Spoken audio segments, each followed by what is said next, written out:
The hostility between these two guys is real. March 25th. My objective is putting a beating on Caleb Plant. Knockout artist and two-time title holder David Benavidez takes on the smooth technician and former champ Caleb Plant. I need to teach him a life lesson.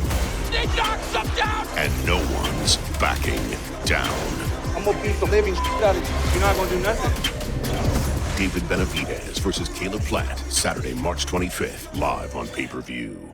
The tournament is in full swing, and we've seen a ton of upsets and crazy moments. There's no better place to feel the heat of the tournament than today's video sponsor, DraftKings Sportsbook. DraftKings Sportsbook has some can't-miss offers for all new customers. Place at least $5 on a pregame moneyline wager, and you'll get $150 in bonus bets if your pick cashes. Make sure you use my promo code SMOKE when you sign up. If you secure your $150 in bonus bets, there are so many ways to win even bigger. Try parlaying multiple tournament games together in one bet for a shot at even bigger winning. The more games you add, the more money you can win. Download the DraftKings Sportsbook app now. New customers use promo code SMOKE, bet $5 on any pregame moneyline wager, and get $150 in bonus bets if your bet hits. That's promo code SMOKE, only at DraftKings Sportsbook. Every Friday, head over to the DraftKings app and check out the All the Smoke Same Game Parlay. With the same game parlay hits, you win big. See who we're taking on Friday. And if you like the pick, ride along with us. The action only happens at DraftKings Sportsbook.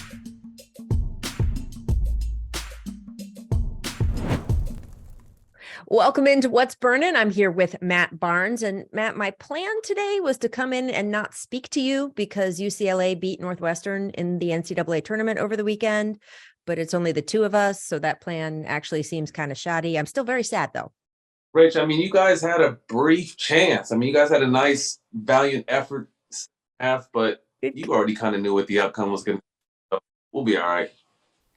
I had hope in that second half. Your boys came out tight in the first half, and then we dug our way, we clawed our way back, and it wasn't enough, which is kind of the story of my life as a fan of Northwestern sports teams. But, we got back to the tournament, second time ever, and I was very proud of those boys. So I'm giving them a little shout out. And you have a Sweet 16 prediction for your guys?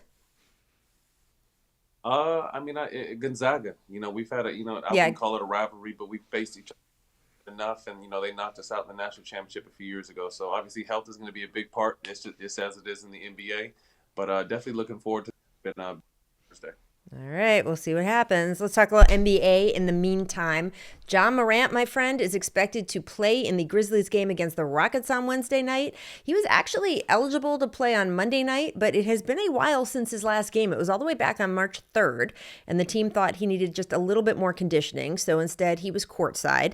He did get a really nice standing ovation, though, from the crowd. He had a nice moment with Kyrie Irving after the game. Matt, what do you expect going forward with Ja? Because Jaren Jackson Jr. told The Athletic that Ja is, quote, about to come back and run the league. Oh, I believe it. I believe the league should be on notice now. I think he obviously had a lapse of judgment. Again, I don't judge a 23-year-old millionaire too harshly, because very few people can speak to what it's like to have that kind of money, power, and control. So I think he had to come back down to earth a little bit.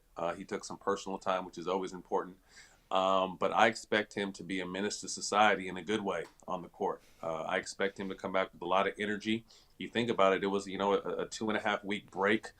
Someone who's logged a lot of minutes this season, but I come back with a lot of energy, art, and I hope he comes back to not only a warm welcome in Memphis, but just around the league, because I think he's so instrumental to this league as far as one of the young, up-and-coming future faces of the league. Yeah, I hope so, too. And I think he will. I mean, this kid did not commit a crime against humanity. He made some bad judgment errors and certainly took a few weeks to get his head straight. Hopefully made some significant changes in the way he sort of behaves, runs his life, makes choices about who he hangs out with. And maybe it's a wake-up call that is preventing a more negative incident from happening in the future. So all those things I think we can actually look at as a positive of what Ja has been going through and doing over the past couple weeks. I do wonder, and I just don't know this because I've never been a professional basketball player, so much of his game is based on confidence, right? I mean, he's been one of the most confident guys in the league. Do you think anything that's happened with him in the last month or so will take a little bit of the wind out of his sails, or do you think he's going to come back exactly the same kind of guy? Well, I think one thing he'll never lack is confidence, and I think I agree with you that that's what makes him so great. He truly believes every night he steps on the floor, he's the best player on the floor, and that's how he should think because the majority of the night he is. So I definitely don't think he'll lack in confidence. I don't even think he'll be rusty. I mean, this is a young 23-year-old kid again with plenty of energy, and I'm excited to see what he does the rest of the way. Well, I mentioned that athletic story where Jaren Jackson was quoted. Here's another interesting detail. We know there have been, of course, a number of incidents with Morant prior to this latest one, and that in an effort to keep Ja out of further trouble, even before he left for the suspension, the Grizzlies had already started changing their travel schedule to, quote, curtail nightlife habits, with the Grizzlies flying out of more road cities, especially the glitzier ones like Miami, immediately after the game instead of staying overnight. Now, Matt, those overnights in Miami, I happen to know you took advantage of some of those to have a little fun. I've heard you tell the stories. What do you think when you hear this? You mean I giggle initially from a standpoint of obviously this is a serious matter, but I mean that's a part of the best part of being in the NBA is being able to hang out in these bigger cities, whether it be off night or after a game or whatever the situation is. But I think Memphis understands the importance of not putting him in a situation where he can mess up or misstep again, because not only is he important for his team, but he's important for the league. So if I'm a teammate, I'm a little disappointed, but I also understand the bigger picture. This team is very talented and have aspirations of being an NBA champion, and you want to eliminate for the shortcoming. You want to eliminate any obstacles that may be sitting there, and obviously hanging out after in New York or Miami. I mean, he found something to do in Denver, and that's kind of hard to do. So I think they just kind of want to eliminate any possible miss this season. And, I doubt next season they'll do the same thing. But right now it's all about business, and I get it. It kind of reminds me of the Lakers. NBA teams used to long ago have beer in the locker room after games. And when Kobe Bryant got to the Lakers, he was very famously underage, right? Came straight out of high school, and they had to get rid of the beer in the locker room post-game because Kobe was on the team, and that actually caused some resentment among the older teammates. I think, as you point out, Ja's tighter with the guys on this team, and I think they'll be a little bit more understanding, but it does make me think a little bit back in the day. Did you have beer in the locker room when you played at all, or did that already pass before you left, before you got there? I was that old, so yeah, it was still there. I mean, similar to the story, I mean, if they're taking the beer out and Kobe brought championships, if that means them flying out of cities early and John bring them championships, I'm sure they'll take that as well. Absolutely. All right. Before we leave the topic of the Grizzlies, we have to discuss Dillon Brooks. Earlier this month when Memphis played Dallas, Brooks said this about Kyrie Irving. He said, quote, "I can't wait to pick him up full every time and see him get exhausted." Then we get to Monday night because Memphis and Dallas have played like 100 games in the last 3 weeks. I can't even keep track of how many games they've played, but they did play again on Monday night. Kyrie came out hot, scored 9 points in the first quarter, largely guarded by Brooks, and cameras even picked up Kyrie turning to Brooks at one point and saying, quote, "Keep playing that dumbass defense." So then we get to the third quarter of this game. Dillon Brooks trips Kyrie. Now, the Mavericks said Kyrie was not seriously injured. He stayed in the game, but he did struggle the rest of the way. He was even in a walking boot mat afterward as a precaution, they said. Meanwhile, after the buzzer sounds, Brooks still walks up to Kyrie and tries to do a jersey swap. Kyrie did hand Brooks his jersey. Kyrie had already taken his jersey off like he does after every game, but he just kind of ghosted Dillon. He wouldn't take his jersey. He kept walking. Kyrie later said that he didn't mean it as disrespect. He was just looking for a job. But what do you make of the fact that Dillon was talking that talk and then tried to swap jerseys with Kai, and then Kai was like, "Yeah, never mind." Classic. Brooks, hate him or love him, he's carved out a niche for himself, and he's an important part of that Memphis Grizzlies team. And guys around the league may not like him, but I think they respect his efforts because he's going out there, he's playing hard.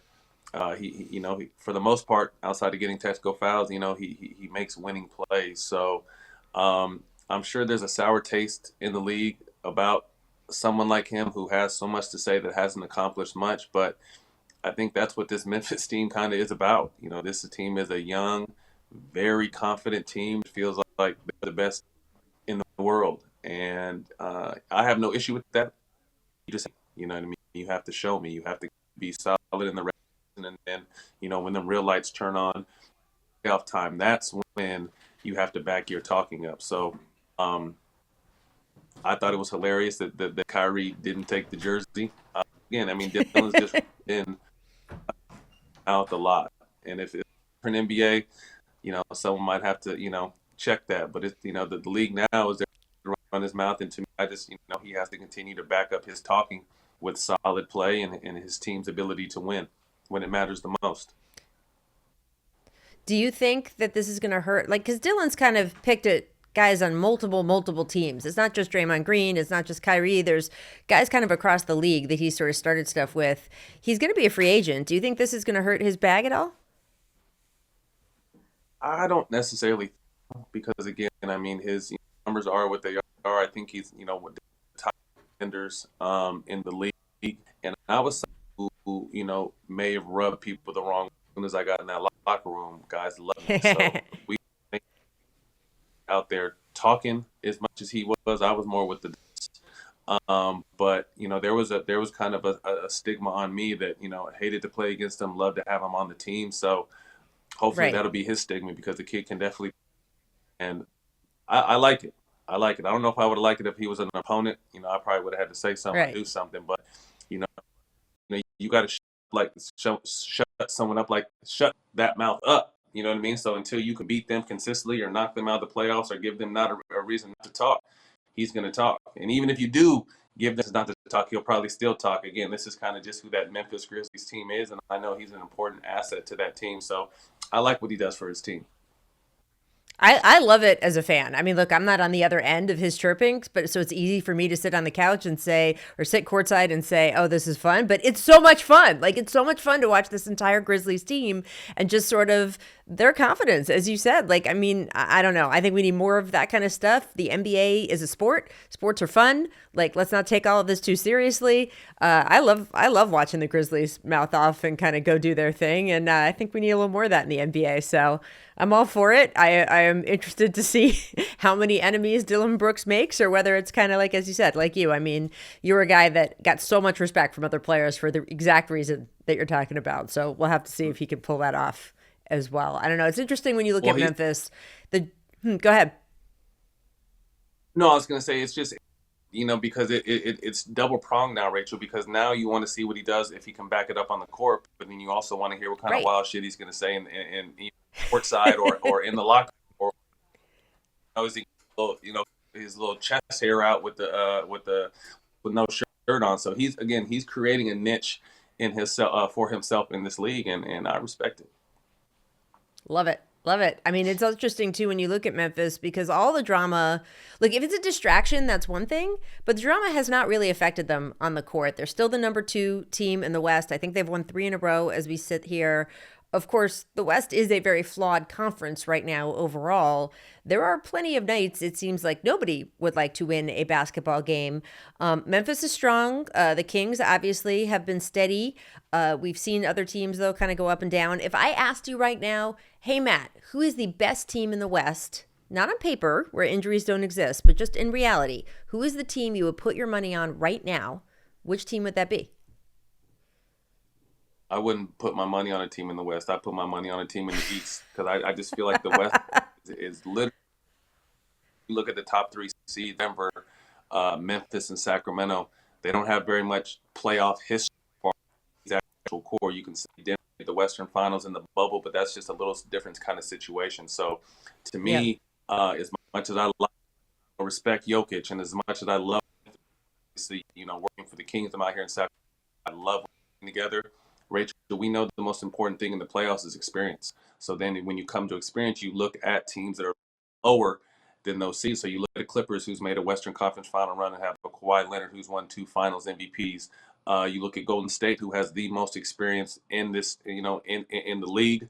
You look at Phoenix Suns. And if Kevin Durant can come back healthy, Devin Booker's been on a tear. Chris Paul's a perfect floor general, still, though he's a little bit older. They're tough. And then to me, I'm someone crazy enough to think that if LeBron can get healthy, no one wants to see the Lakers at a 1-8 or a 2-7. I don't care who you are. So there's teams with the most experience and championship pedigree towards the bottom. These new teams up at the top don't have very much experience. So to answer your question, I couldn't really put my money on anybody. I mean, it takes the right time to get hot and make a run, and then health. And that can be from anyone from Sacramento to Memphis to Denver to the teams I just mentioned to, you know, Sacramento, Denver, and Memphis possibly getting bumped in the first round because there's quality 7, 6, 7, 8 seeds. So I'm really excited about the Western Conference. There's no clear-cut teams. Like in the Eastern Conference, you can clearly say that Milwaukee and Boston and I think Philadelphia's played themselves in that top tier in the Eastern Conference. But in the Western, it's literally a shootout every single night. You know, Denver's 5-5 in their last 10. You know, they're in, jeopardy of falling out that number 1 seed. I think they have a 3-game lead. So I love the West like this. I think it's more competitive, and I think we're all going to be surprised who comes out the West, and I don't think anyone can really pinpoint who that is at this point. I'm curious what you said about the LeBron thing, because look, any LeBron James, Anthony Davis team, and they've got more shooting around those guys now and after the trade deadline and all that. But with LeBron, even if he does make it back, and the Lakers gave an injury update on Monday saying, it sounded more hopeful that he was going to be back by the end of the regular season. Even so, don't you think that his conditioning, it's been a while. Don't you think that the conditioning and kind of just having been away is going to be an issue? You're not worried about that at all? With technology now, Rachel, I'm sure he's probably been on that underwater treadmill trying to keep his cardio up or on the bike. And obviously you can't relate NBA movement. You just can't. But, he's someone who is professional. And I'm kind of sad from a standpoint of just being such a fan of him that, normally this guy is someone who sprains his ankle bone will hit the ground and he'll tighten his shoes up and jump right back up. We're starting to see just LeBron get old. It's coming to an end. So as a fan, I'm sad. I'm sad for that. We know we don't have too much more time with him, but again, I think conditioning could be an issue. But I wouldn't say, hey, they're going to lose because LeBron's not in shape or LeBron has no wind. I think they did a great job of bringing quality pieces in and putting role players that can be stars in their role around LeBron and AD. But all this is predicated upon those two guys' health. But if those guys are healthy enough to be out there on the floor, I think they're a scary matchup at 7 or 8 for a number 1 or 2 seed. Well, it's going to be interesting with them. It's going to be interesting with the Warriors. I just want to give a quick shout. The Warriors won a road game on Monday night. Yay! It was against Houston, the worst team in the Western Conference, and it stopped an 11-game road skid for Golden State. We'll probably address that as we go forward more, but hey, they did it. So wonderful. I do want to get back to the Kings because you are up in Sac right now. Literally have the best offense ever right now. Their O rating is 119.4. Very impressive. Also, you do have to put this into a little context, though, because if you look at the 20 teams with the best offensive ratings in history, they have all played in the last 4 seasons, Matt. Are we at the point with the way the rules have changed, the 3-point shot, all that? Should we just actually stop comparing current teams and stats to historical teams? Because I keep hearing people like, oh my God, Kings, best offense ever. Everything changed. It's hard to know what ground you're standing on. Rachel, this is like the juice ball era for baseball. You know what I mean? Where right. Statistically, it's hard to compare. The baseball was dead, and they started juicing the balls and juicing themselves, and turned it into something that we've never seen from a baseball perspective. So, I think it is a little. I wouldn't say asterisk because you don't never want to disrespect what guys are doing, but it's just a different game now. It's no one's the tempo, fault. The pace, the number, the lack of physicality on the defensive end, the freedom of movement on the offensive end. It's really hard to go out there and play defense, especially with these weak-ass refs. So hats off to the Kings and everyone else that is really doing things. But we also know, no matter how high your offensive ratings, you have to be able to play defense to win championships. And I think that's something that the Kings are starting to understand as, this team is a tremendous offensive juggernaut, but lack defense until the fourth quarter. So I think if they start understanding we got to start playing defense when the game starts, Sacramento can make some noise, and although they're a high seed, I think as they advance, it would be kind of a surprise to a lot of people. But they definitely have that type of talent. Everyone believes in Mike Brown. I think he's the clear-cut coach of the year. De'Aaron Fox is, and Sabonis have cemented themselves. I think those guys are both all NBA performers. I'm not sure what tier you want to put them on, but what they've been able to do to their team individually and statistically has been very impressive. So Zach's offense is amazing. Got to get a chance to see it often. But if I have one area of concern, it's just consistency on the defensive end. Yeah, I mean, look, I don't want to, by the way, I don't want to sound like I'm saying what the Kings are doing offensively is nothing, because if you had told anyone Sacramento was at the top of any list like this, it would be incredibly impressive a year or two. I mean, nobody would have even believed you. So it is awesome what they are doing. It is a thrill to behold on offense. It just is not the same game as it was 10 years ago even. And I just wonder if we're at this break point where it's hard to see when you're in the middle of it, because we're still comparing things even to like, oh yeah, well that's different from when Shaq and Kobe played or something like that, because it's relatively recent. But it's such a different game. It's almost like where we just sort of take all of Wilt's records and we say, well, Wilt played in a different era and the pace was different, and you can't really compare, you know, the numbers that were being put up then to the numbers going on now. And I sort of feel we're going to look back in 10, 15 years and see this huge break from just a few years ago. And it's going to be considered a different era, even from the stuff in recent memory, even from the LeBron Miami Heat days or something like that. I feel we're going to see a pretty big distinction, and it's weird to be right in the middle of it. The one thing I hope is, again, I love the offensive outpour. I just hope at some point they allow the defense to catch up to the offense. Just allow a little bit more physicality on the and the ability to just guard your man without a foul for breathing on him. But I mean, I love, Rich, you know, this game continues to grow globally because people want to see highlights. They want to see dunks. They want to see threes from half court. All that is fun. You don't want to see the Detroit Pistons 92-89 game. You want to see Steph hit 15 threes and guys dunking left and right. To me, that's what grows the game. But at the same time, as someone who played the game and has a defensive mind, I just hope at some point, again, I love this offense.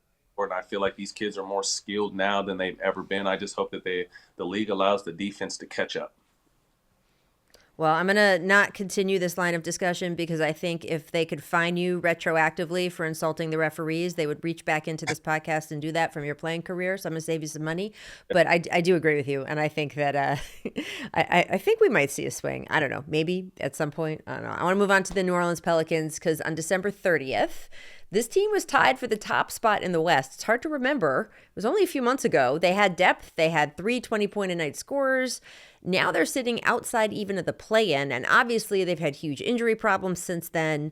But as we look forward on this team at this point, you got to just bake injuries into the equation, right? I mean, especially where Zion is concerned. We bent back and did the math. There's 315 games the Pelicans have had since he was drafted. He has only played in 114 of them, Matt. So what do you think as you look forward for the Pelicans here? I mean, they're a game out of the play-in right now, so it's only one game. Can they get in and do something this season or next year? Can they try to do more? They've got some big contracts. I don't know. What do you think when you see this team? I think injuries are a perfect example of why this team kind of is where they are. And it's been as great as Zion is when he's on the court, he's just not on the court as much. He's played in less than half the games allotted to him in his career. When he's out there, he's incredible. He's breaking records, right? But they can't get him on the court. And then you saw, Brandon Ingram, had a long time this year where he was down. CJ McCollum has been that consistent. Obviously, shout out to my guy, Willie Green, for just trying to put the pieces together. Have your guy. But again, the 3 top contracts they have are going to take a lot of cap space, so it doesn't really give them much flexibility in the offseason. But I think everyone in that organization prays every night that Zion could be healthy because he is that kind of game changer.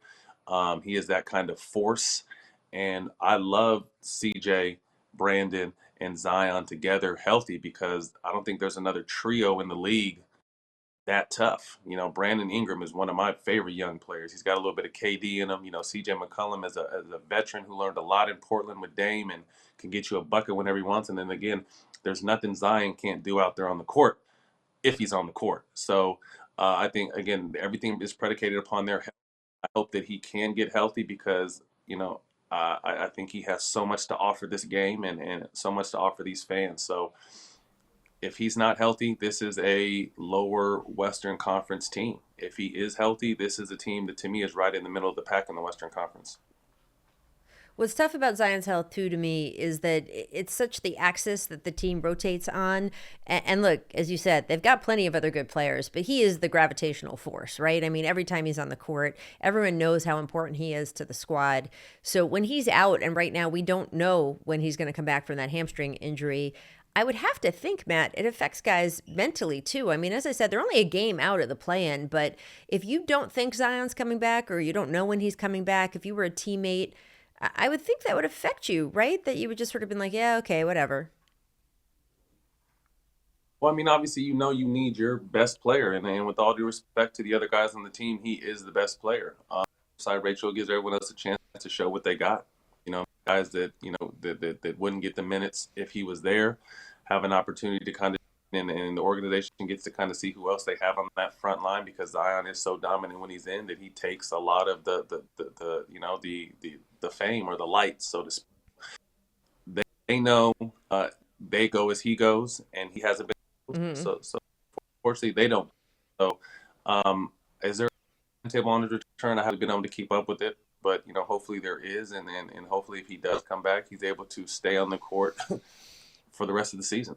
We shall see. And I want to go east for a minute because we haven't talked about the Cleveland Cavaliers that much. They lead the league when you look at fewest points allowed. They have the best point differential in the game. Are we not paying enough attention to this team, Matt? I mean, they're slated to play the Knicks in the first round if everything holds. And then the idea is whoever wins that matchup is kind of considered cannon fodder, right? For the number one seed, likely be the Bucks at this point. Is that not fair to the Cavs? It is fair because you have to earn, although we see potential, Rachel, with statistical numbers on both sides of the ball.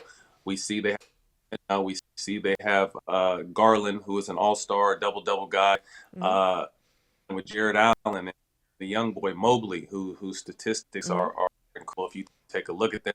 And then they have nice pieces, and they got a really solid coach, but it's stronger than it has been in the past. So although we may be overlooking them, they have to earn our to give them that.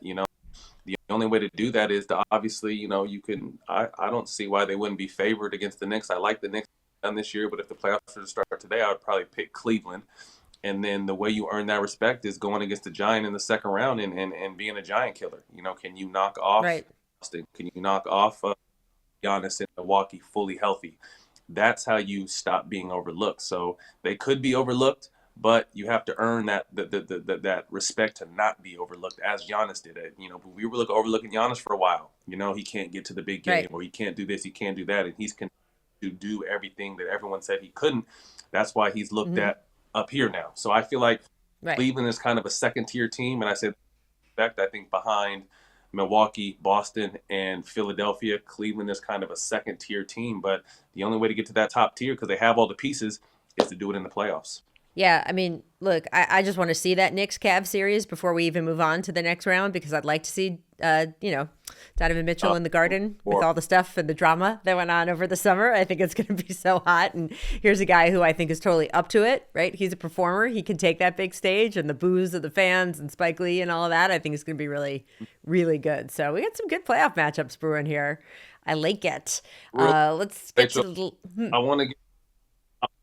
Real quick, I want to give a shout out to Julius Randle, man. He's been playing his ass off. I think he dropped 57 the other night in a losing effort, but there was that he couldn't do, and I think the addition of Jalen Brunson's allowed him to show the world what kind of offensive machine he is, and he's been playing out of his mind. So I just definitely want to give him a shout out. Although I picked, if they were to play Cleveland, I'd probably pick Cleveland, but I just love what he's been able to do and what that team has been able to do, and I'm excited to see, like you said, that first round matchup. If that's what it is, it's going to be fireworks.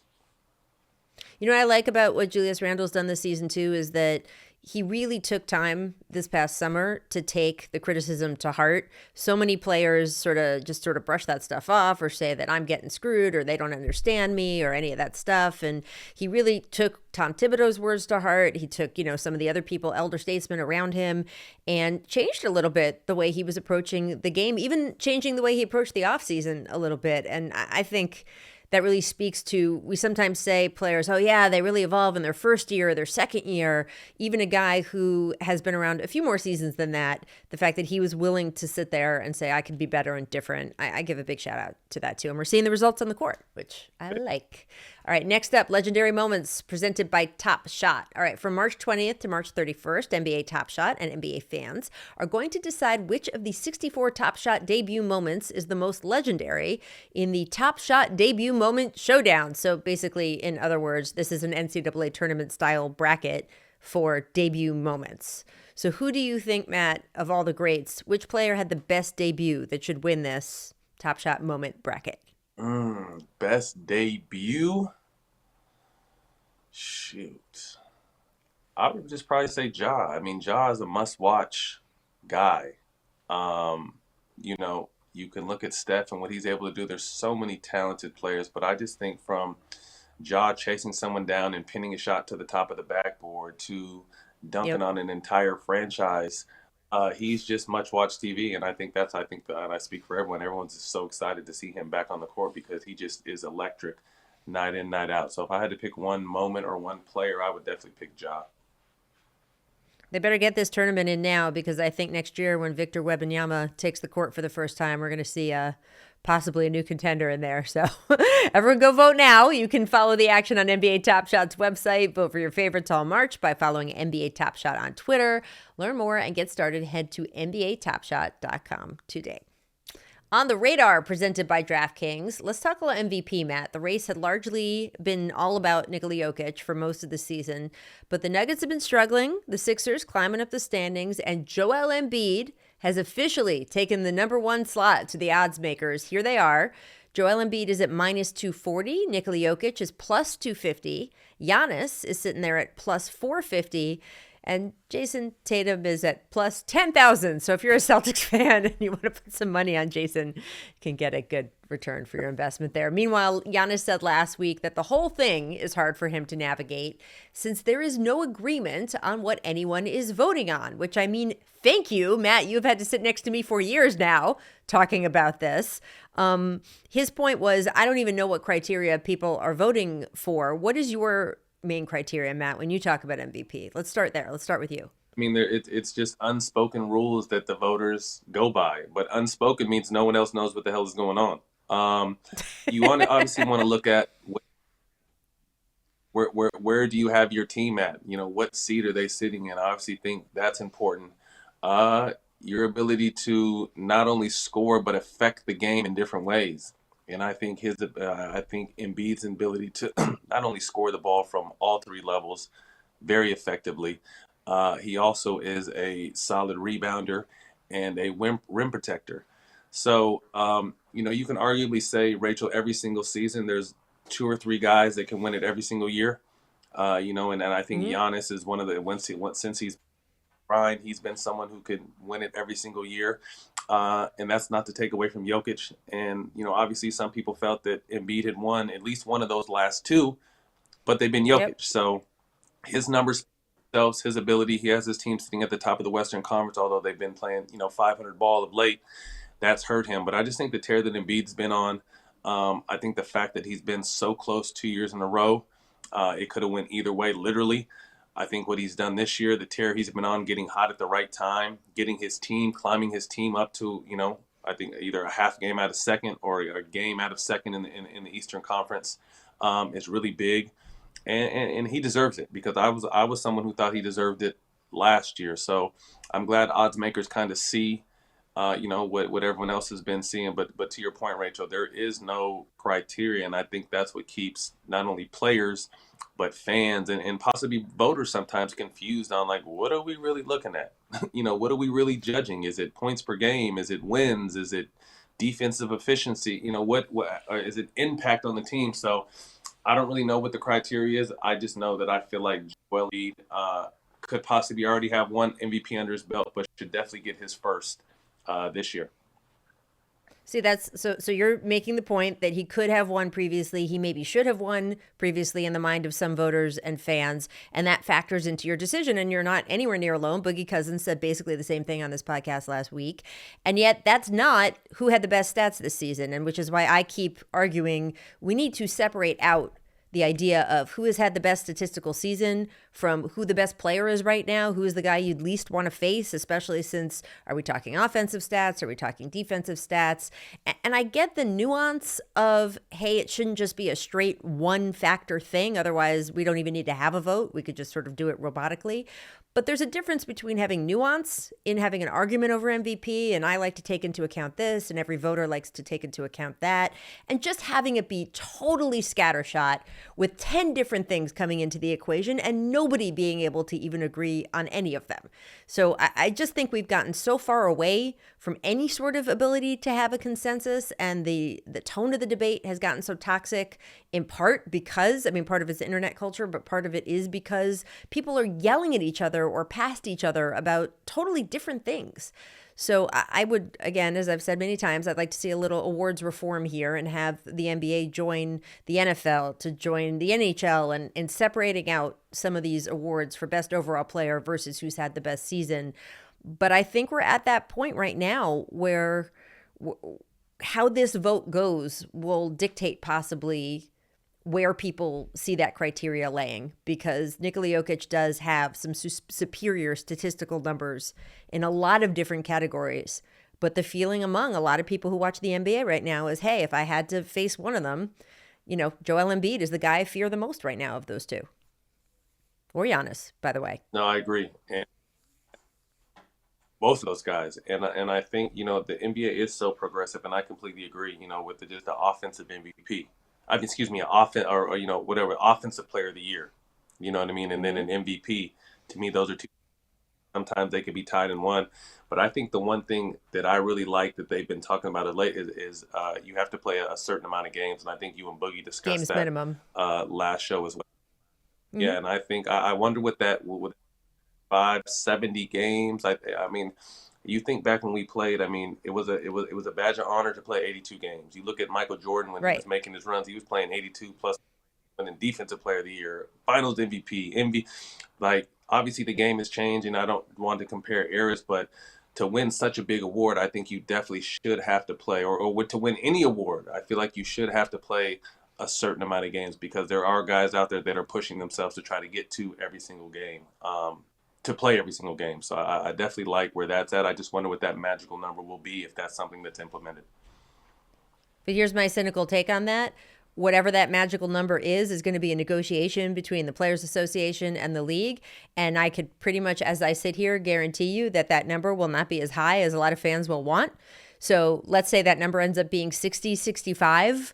I mean, is that really going to do anything for load management, or is that going to really do anything for what you're talking about of that badge of honor and kind of, you know, spurring guys to play a little bit more? I don't think we're going to see a negotiated number between those two sides end up in the 70s. Do you? I mean, I hope the lowest it can go is 65. You know, you think 70, I mean, that's missing 12 games, and that's a one sprained ankle and maybe a sore knee, a couple sore knees, and, you know, a season. But 65 games, 17 games that you can miss, but you think that you put it to 60. I mean, you can miss 22 games and still win. So whatever it is, I'm glad I don't have to make the decision, but I hope they set it and stick to it, and hopefully that'll raise the play guys to want to be out there every single night.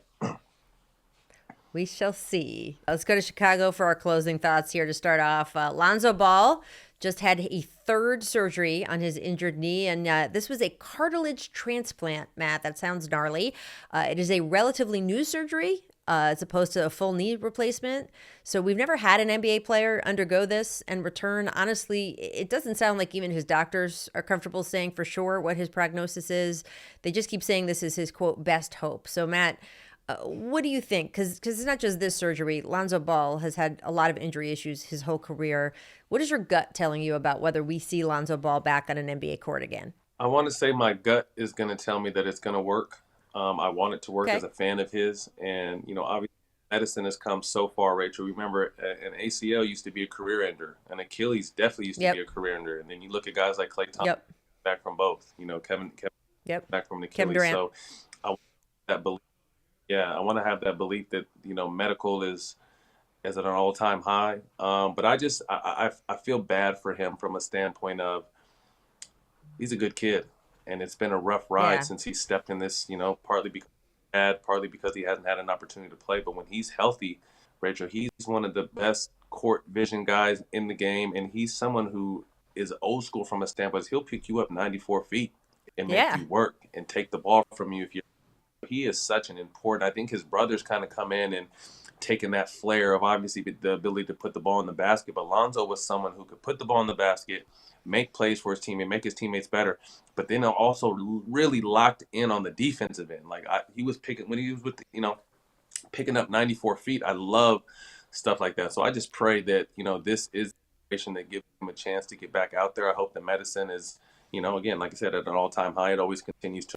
But it just sounds scary. You said, cartilage instead of a knee replacement. To think someone his age needs a whole knee replacement is just Exactly scary to hear. So, I'm crossed and praying for him and his family, for his health, because he is tremendous talent.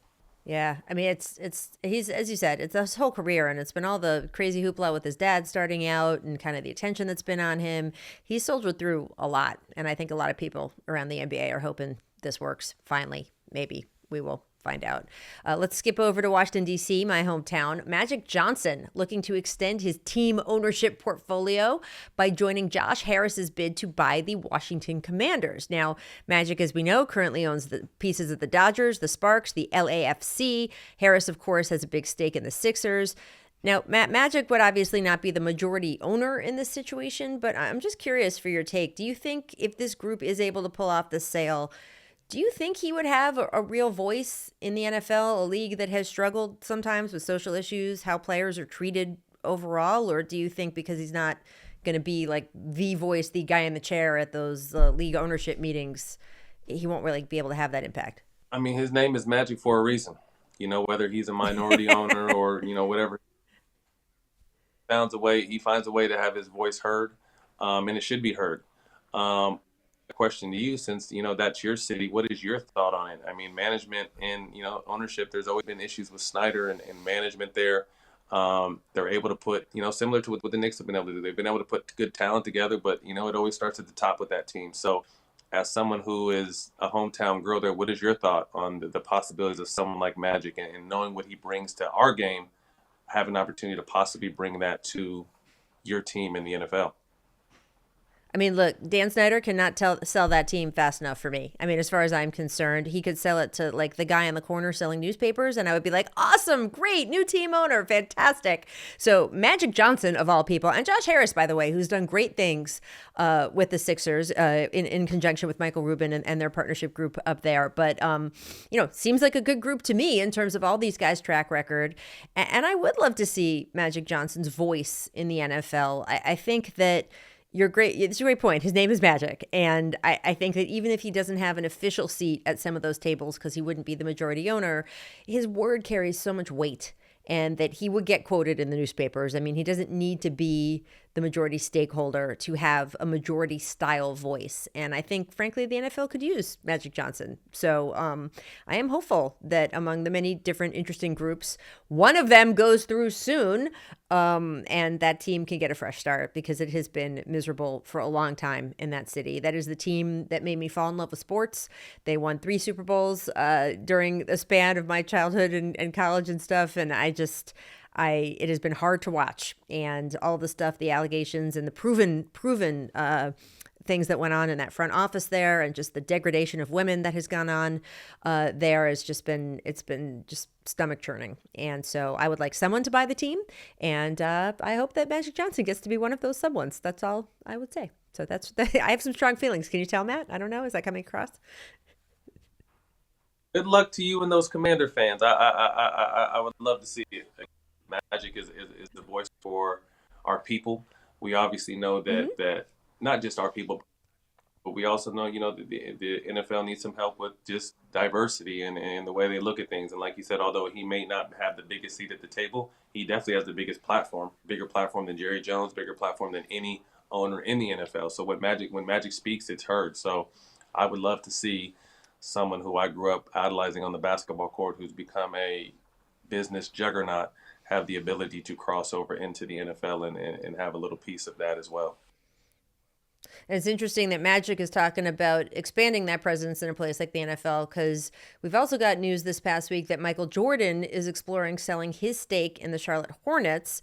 MJ, not only the most famous team owner in all of professional sports, he is the only black majority owner in the NBA. He's actually on a lot of committees within the Board of Governors, so it's not symbolic. He has a lot of say in a lot of places, Matt. What do you think the impact is going to be if he does sell? Just another good business move. I mean, I saw the evaluation. I think they're up to what, 1.7 billion, and they were in the 300 millions when he took the team over. So another solid business move. Because Michael Jordan needs money. Right.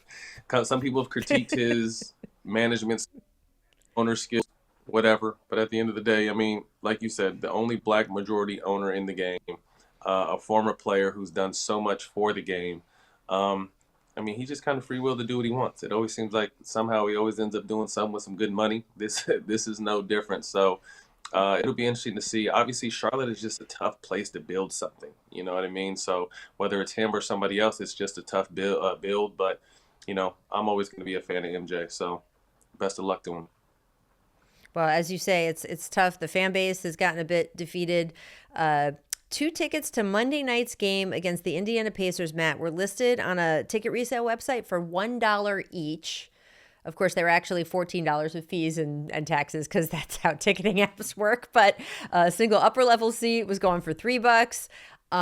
They do have their work cut out for them. We'll see. Maybe a new ownership, maybe a shakeup will happen. Although I think who he's trying to sell it to is one of the current other owners and an Atlanta Hawks minority owner. Anyway, we will keep an eye on that as well, along with everything else in the league. Matt, thank you so much for joining me today, even though you're a Bruin and I'm mad at all Bruins right now. I'm gonna try to get over that in the next couple days.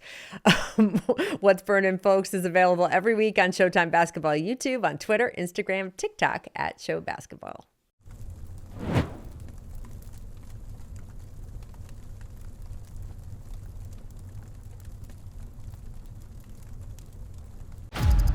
You need to know what you're getting into. This is not cops and robbers. The enemy is everywhere, but he can't be seen. Why me? None of this makes sense. It's a mind game, John. What have you gotten me into? I can't tell the difference between what's real and what's not.